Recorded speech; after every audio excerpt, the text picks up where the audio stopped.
Hello everyone, and welcome to a kind of obscure type of review. This isn't going to be an in-depth review of the game or anything. This is more going to be, of a my thoughts video, kind of, on Metro 2033, for the PC.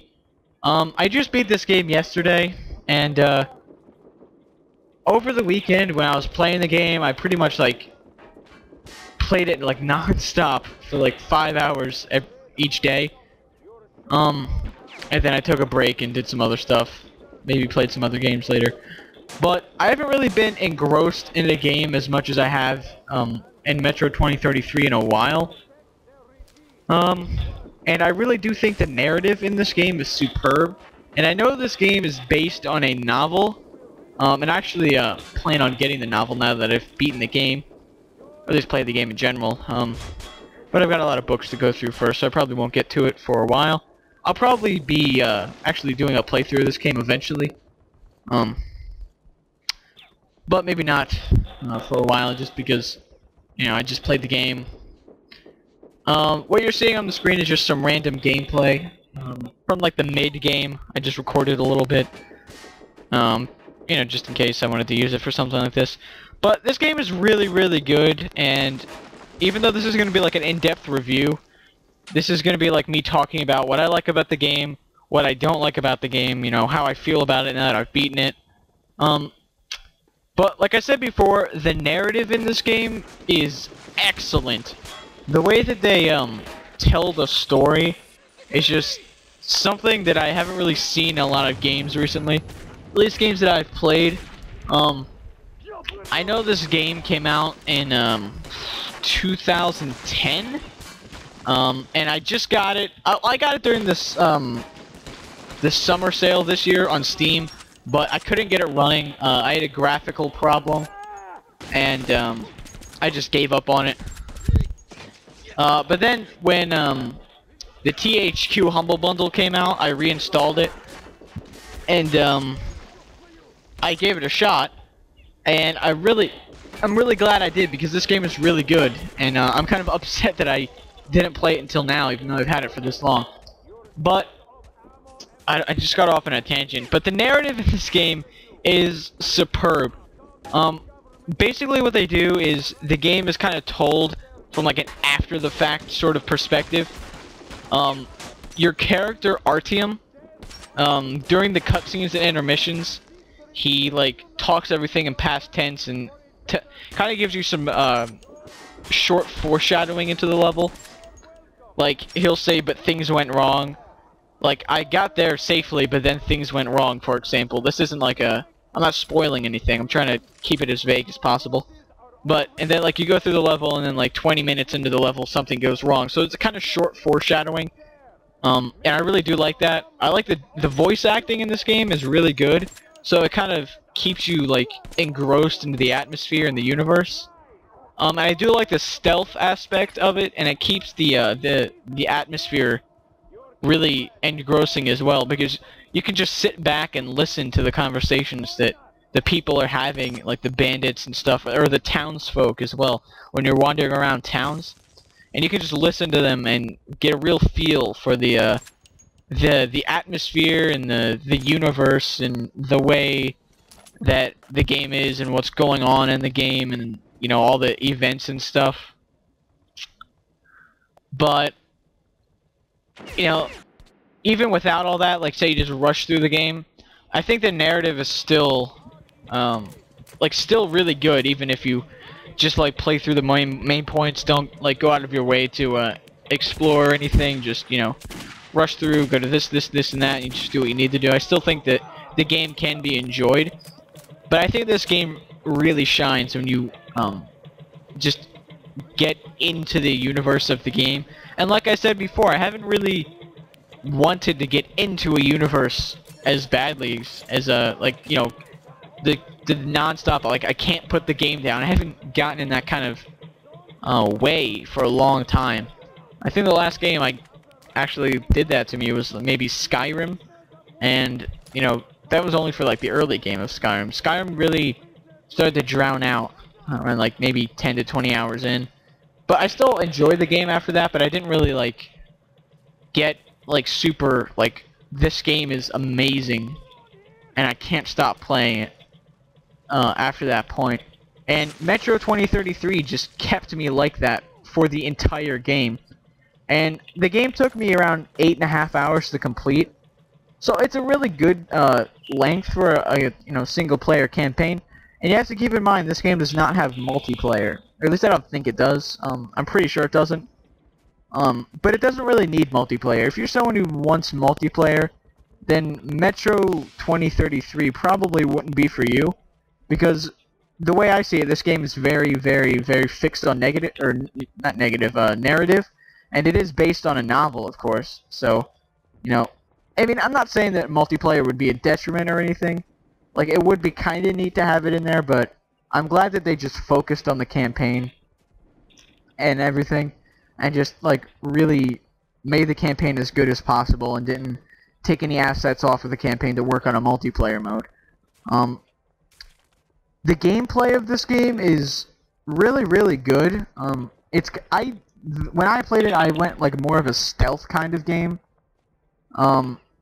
Like hiding in the shadows, shooting like from afar with silenced weapons, as you can see in the gameplay here. This is where I first got my silenced gun, and I was like, wow, this really makes the game a lot easier, because then the enemies don't know where I am, well, until I show them where I am.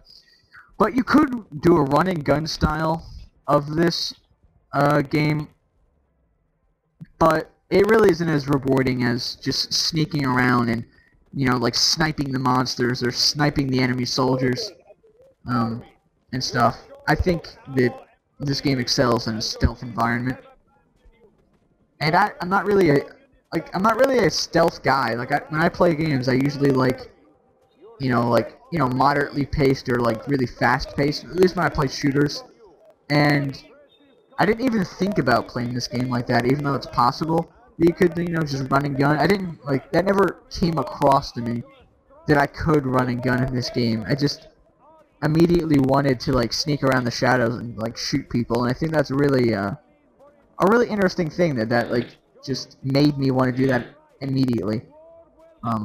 So I think that's another cool thing about the game.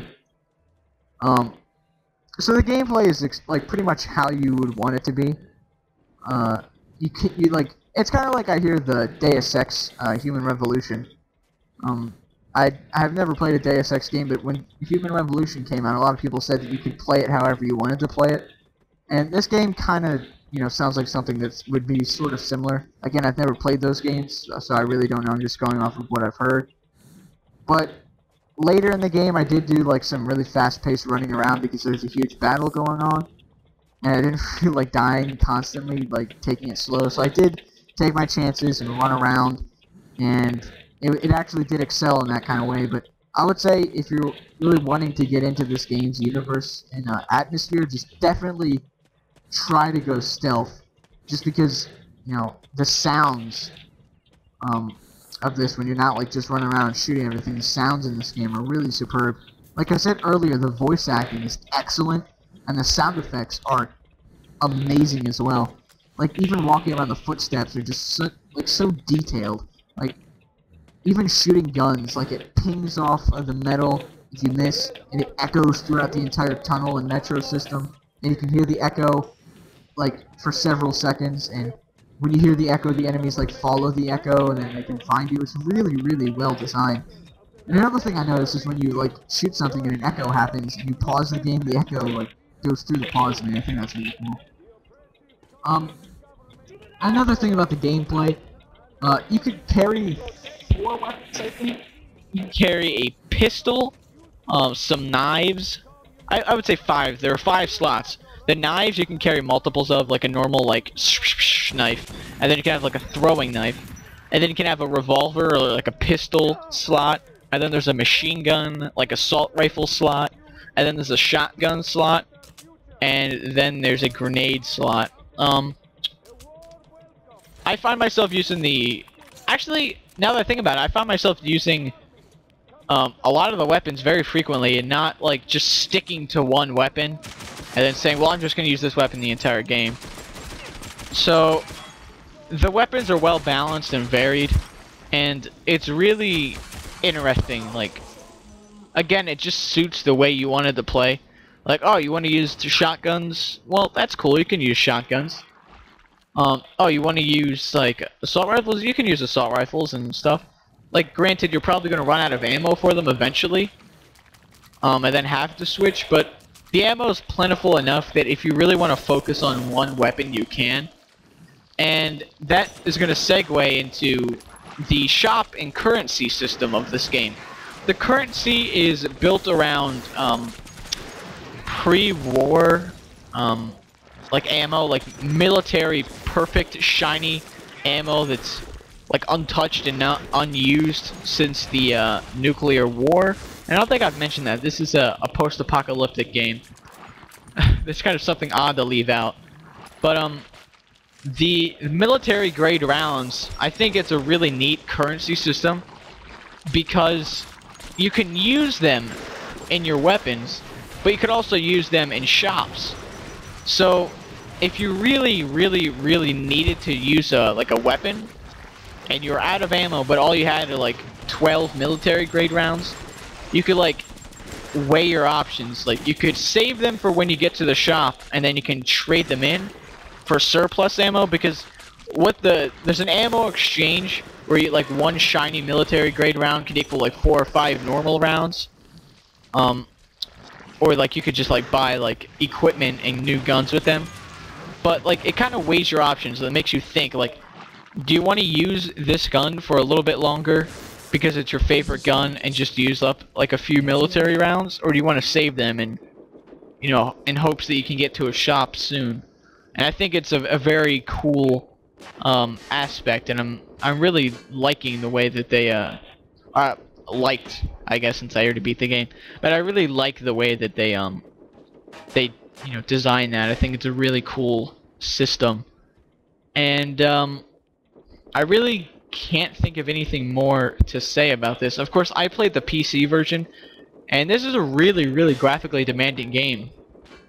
I couldn't run it. Well, I could run it on high, but I got from like 30 frames to like 40 to maybe 50 in certain areas, and I just lowered it to the normal settings just so I could get like 60 to 90, because I'd rather have a higher frame rate in shooters than higher graphics, just because I'd rather, you know, have it smooth and concise when shooting and aiming. And I'm glad I made that decision, because this game definitely you definitely want to be as smooth as possible when doing the really perfect aims and stuff, trying to like snipe guys from far away with your guns and stuff. You really don't want to have any like micro stutters or something from the graphics. But if you can run this game on high, I definitely recommend it. Don't just run it on normal to get more frames or anything. And when I did run it on high, the game looked really good. But the game really does look good on normal as well. And this game is also controller compatible. It did come out on the Xbox 360, I believe. So of course it's controller compatible. I didn't even bother using the controller, so I can't really comment on the controller and, you know, how it works and stuff.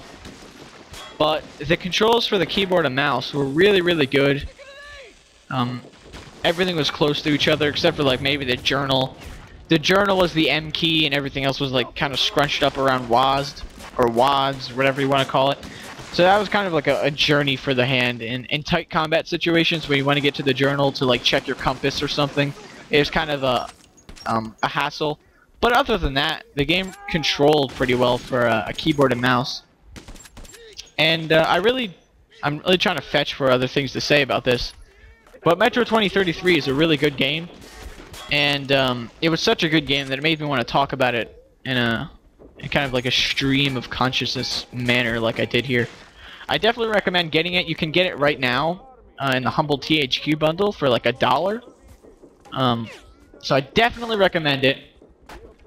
Even if you really can't handle it, your PC can't handle it, I would definitely recommend getting it. Maybe if in the future you're planning on getting a new computer and maybe you just want it in your library, because you're probably not going to see this game on sale. It's not really a sale, but like a deal to get this game without pirating it for $1. I think that's amazing. I paid like $5 or $6 on the summer sale, for it. And I'm definitely happy with that purchase, even though I played it after like the post THQ bundle where I could have just gotten it for $1. I still feel that like my purchase was justified just because I enjoyed this game so much. And again, I highly recommend playing the game. I'm gonna check out the novel when I can, and see what the differences are between the book and the game, because usually books are better in narrative than you know, the adaptations of the book. But this game's narrative is really good. So I'm thinking that the book won't be like when I read it, I won't be like, oh, they left this out or they left this out that much. But I could be wrong. So there's really nothing else for me to say. Play this game if you haven't, and if you have played this game, leave your opinion in the comment section. And yeah, I enjoyed Metro 2033. If you want me to do more reviews, I guess, of this kind of style. I'm not really good at in-depth reviews and like the super like gameplay matches what I'm saying kind of thing. That's why I'm just posting random gameplay on here and talking. I tried doing that and I'm just not good at it. Like when I'm editing, I'm not like ooh, I can't think of ideas or anything. But you know, this kind of way, it gets the overall message out there, I guess, for anyone that's watching it. And you know, tell me if you want more of this style of review, I guess, or more like my overall opinion or thought kind of video. And again, leave a comment, tell me what you think. I'm really interested in that, actually. And I'm not just telling you to leave a comment because, you know, leave a comment, motherfucker, or any of that. But I'm really interested in what people would think of this kind of review style. But that pretty much concludes this. Again, good game. I highly recommend it. So yeah, thanks for watching, and tune in for more videos of other things. So yeah.